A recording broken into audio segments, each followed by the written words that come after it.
Hello and welcome to another GM Tips. GM Rick here, and I hope you're having a great week so far. Today's topic is going to go a little bit into GMing, and I'm going to pick some interesting things, GM considerations, because I think sometimes we got to, as GMs and DMs, sit back and look at different things of what kind of things that we do or introduce can impact a game as a whole. So I'm just going to title this whole thing GM Considerations. Now, I wish it was something I just pulled out of my rear end, as a title.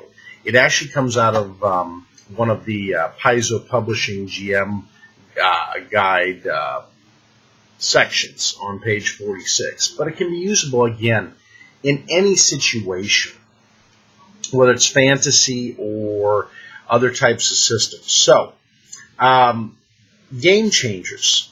Whenever a game changer comes into play, there are three things that you need to look at. And game changers could be the fact that powers are introduced, characters go somewhere you don't consider, they affect the game by introducing new powers, by calling on them, or by going there and you're having to run the situation. So these are the type of things that you got to keep in mind, at least in my opinion. I agree totally with what is written here on this. Number one, don't get surprised when a game changer occurs.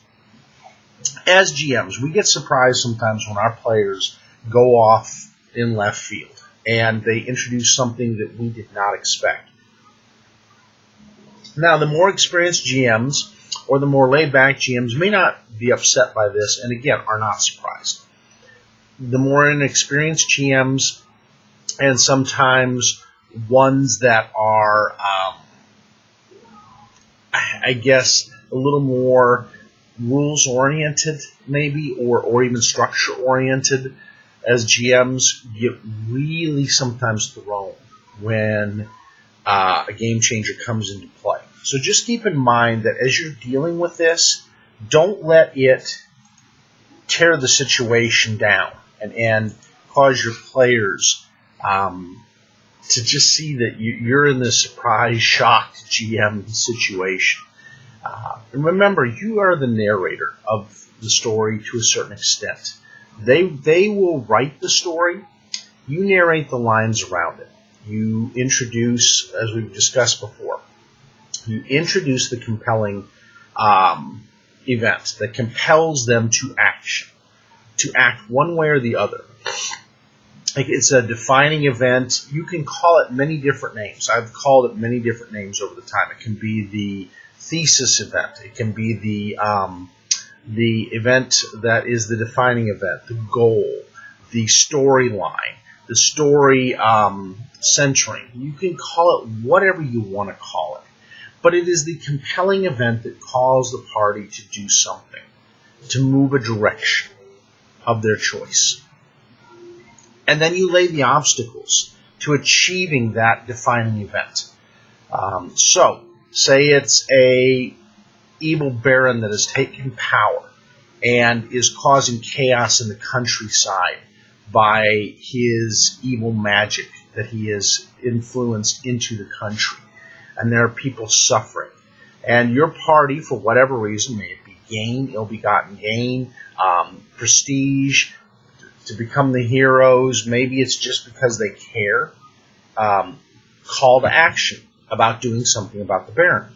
So in order for them to achieve this, they have to go through obstacles to get to the Baron and that overall goal. What happens is often they surprise us in their answers. We try to look at every avenue they're going to take, but even if they surprise you, don't be surprised. It happens. Don't let the new ability that they get from an event or from a defining event or from a situation or a detractor go amok. Don't let these new abilities... And I have a player that does this to me from time to time, and he's going to love this. He's going to watch these one day and go, God, Rick, you just always talk about it. No, he just happens to put it out in forefront, unfortunately. And you know who you are. I don't pick on you in that way. It's just sometimes you just kind of put it out there, and it's just easy for me to use it to draw from. And he's a great guy. He knows, I think, the world of him. And even though he and I do this sometimes, he's a good friend. And I wouldn't think of him any other way. But there are those moments. And so when they want to go amok with that new ability, you have to put the structure around the ability to kind of keep the semblance of sanity in the event. So say they get some sort of a augmentation.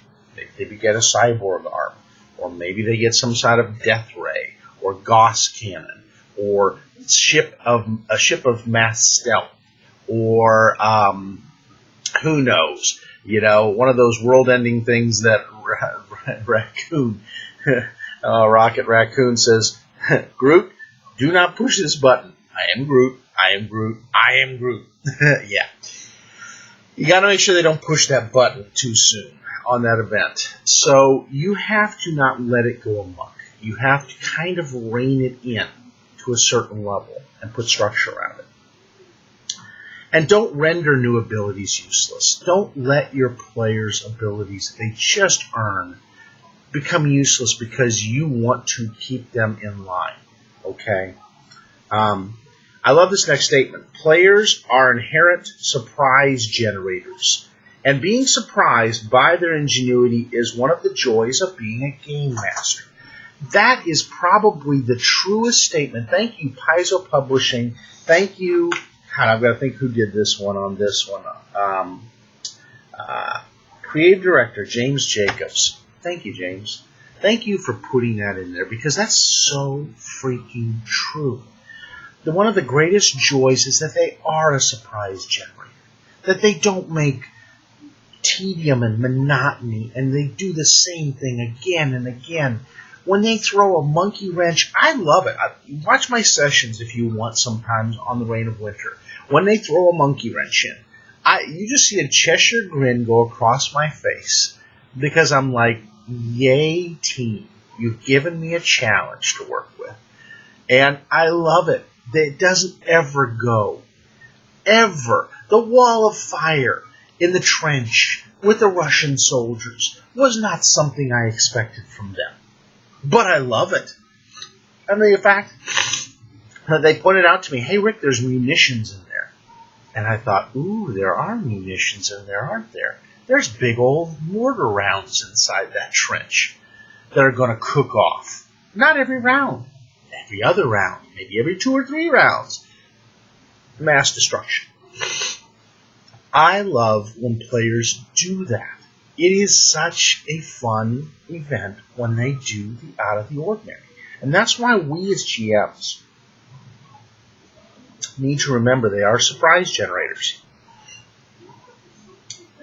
I love the don't let the ability run amok and don't let it become useless. Your fun. I love this again. Great statement. Your fundamental job as a GM is to provide entertainment, challenge, and above all, balance. That is such a true statement. To those of you GMs who let your players do whatever they want and have whatever they want and become as powerful as they want, where's the balance? We are there to let it be fun, exciting, eventful, momentous, create that story and the vividness of that adventure. But we're not there either to let them have whatever they want. This, as I tell mini GM, I am not the bank of dad. Okay? And I tell my other 2 kids that. I am not the bank of dad. You don't get whatever you want when you want it as much as you want it. It is not the way reality is. Even though it's a fantasy game or a fiction game, there has to be some semblance of reality in it. Otherwise, it just spins off into orbit. And people after a while go, yeah, that's great. That's wonderful. Wow. Really? And again, why do I lose interest in different GM flavored casts? Because either it's too heavy-handed or it's too much, you get what you want. I'm not going to name them off. There's tons of them out there, and I appreciate you guys for building up RPGs. But some of you guys know who you are. You let your players do whatever they want, whenever they want, however they want, and be deemed the rules. Come on, guys. We're better than that. There's a balance in there. Make it a little challenging. Bring the rules to play once in a while. Flavor things. Let it be balanced. Balance is the spice of life. In all life. And I'm saying just whether you're GMing, you're living life, whatever, balance is really key. Balance is what keeps things exciting and fun. And yet somewhat predictable. So there's a little bit there. Now, what are some events that can come in that can really affect things? If your NPCs have a source of lie detection or detecting thoughts in your characters, well, you want to talk about an event that can shift things to the other side of the pendulum. If they have some sort of a mind-affecting thing that they can read the character's thoughts and know ahead of time, that's a scary event. My players ran into that. They ran into some shadows that were put there by the bad guy so that those shadows, while they're standing there, literally delve into the thoughts of the players to get to know their strengths, their weaknesses, their other things.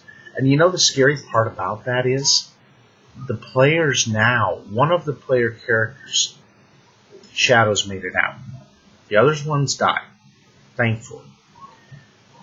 But even so, that shadow has the knowledge that that player character did of those other player characters.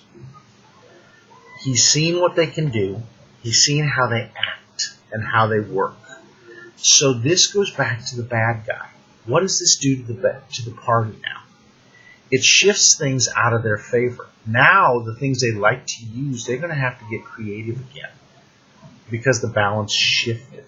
So you've got to manage those type of events. Maybe a remote viewing device, the clairvoyance, clairaudience, or the eye, the mage eye, the arcane eye, or maybe it's some sort of technological bug, or it's an ability of prescience of maybe a hero or a villain that allows them to see what's going on in real time and hear what's going on. Imagine how much that shifts the balance. So as a GM, you have to kind of take it with a grain of salt because you don't want too much to shift to the bad guy's side that your players don't have a chance. So that comes into the balancing of things. Emergency game prep. Oh my lord. Is that one just something that can come in there? And I think this is, and what do you mean by emergency game prep? All right. Say that the adventure's gotten very challenging, but PCs are in a place that they may not be able to come back from. What do you do as a GM? Do you give them a way back to preserve those characters that they've worked months and months on? What if the person that can bring them back gets offed? And you see a TPK, a total party kill, looming in the air.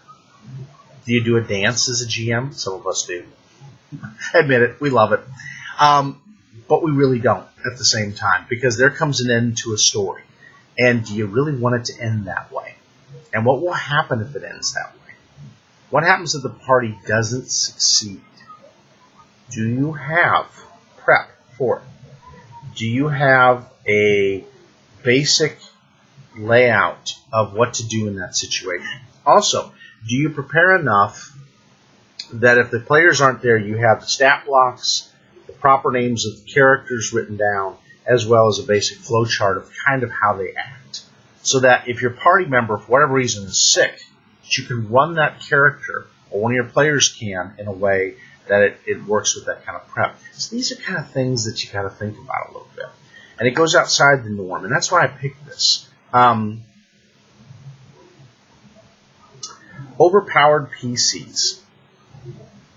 When do you need to rein it in? You got to give some early warning advancement to your players that are out of control with their powers.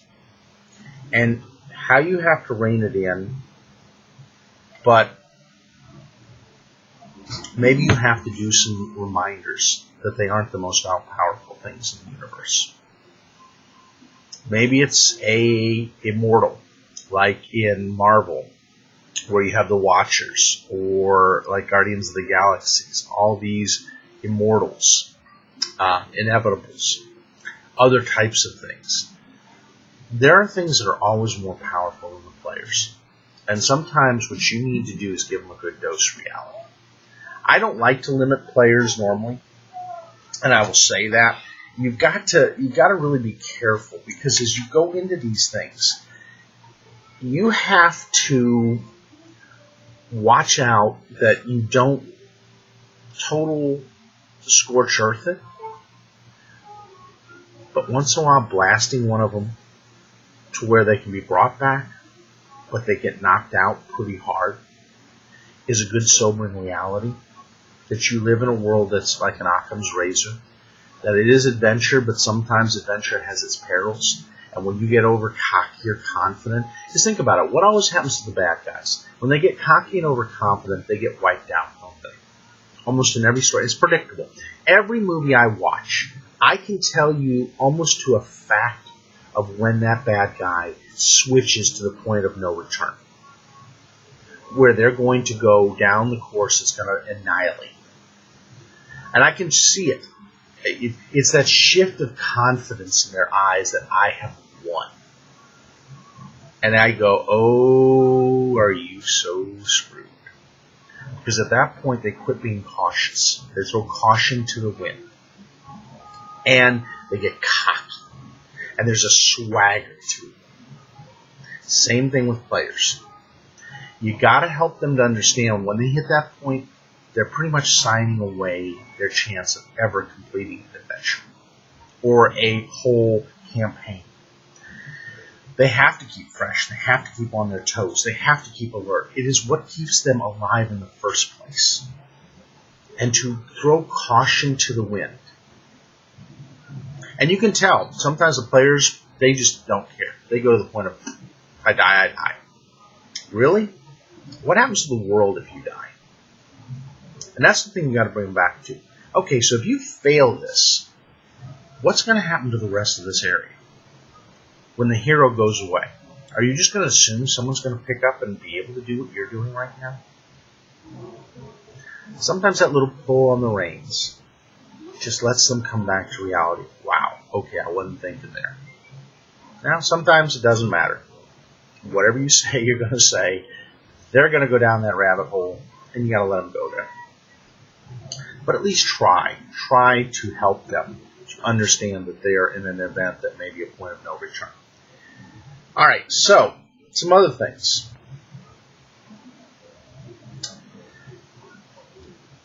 Unusual campaigns.